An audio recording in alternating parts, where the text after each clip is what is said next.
ভূমিকম্পের খবর জানাতে ঢাকা বিশ্ববিদ্যালয় ক্যাম্পাস থেকে যুক্ত হচ্ছেন সহকর্মী জাকারিয়া খান। জাকারিয়া, ভূমিকম্পে ক্ষয়ক্ষতির কি তথ্য আছে আপনার কাছে? সর্বশেষ পরিস্থিতি আমাদের জানাবেন।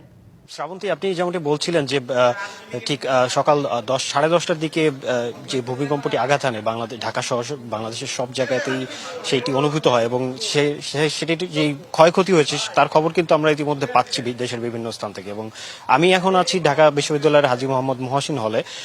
এখানে যেটি হয়েছে, এখানের যে আবাসিকের ছাত্ররা ছিলেন তারা ভূমিকম্পের সময় আতঙ্কিত হয়ে বেশ কয়েকজন আসলে ভবনের তৃতীয় তলা এবং চতুর্থ তলা থেকে লাফ দেয় প্রাণ বাঁচাতে এবং বেশ কয়েকজন আহত হয়।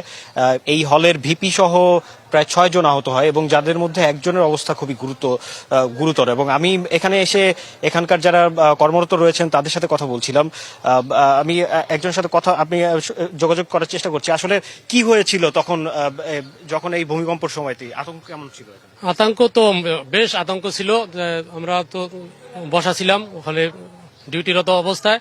যখন ভূমিকম্প আমরা শুনে আমরা দৌড় দিছি, প্রথমে দৌড় দিয়ে পরে দেখি যে ছাত্ররা হয়তো লাফ দেওয়ার জন্য প্রস্তুতি নিয়েছে অনেকেই।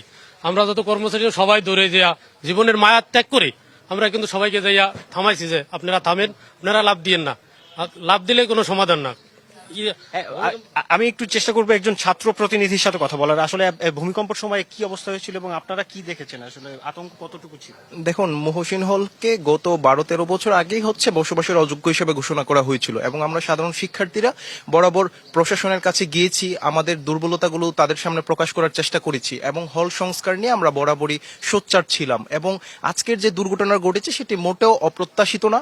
আমরা প্রত্যাশা করছিলাম ভূমিকম্প বা বিভিন্ন দুর্যোগে হলের যে অবকাঠামোগত সমস্যা, সেই অবকাঠামোগত সমস্যা শিক্ষার্থীরা মৃত্যুর ঝুঁকিতে পড়তে পারে, যেটা আমরা আজকে দেখেছি।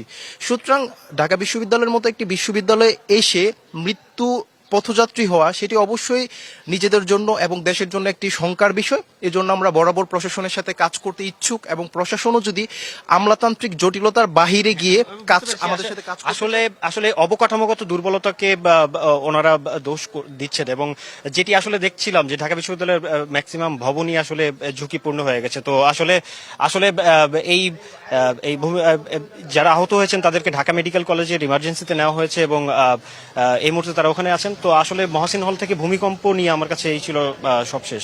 শ্রাবন্তী। জাকারিয়া, আপনাকে ধন্যবাদ।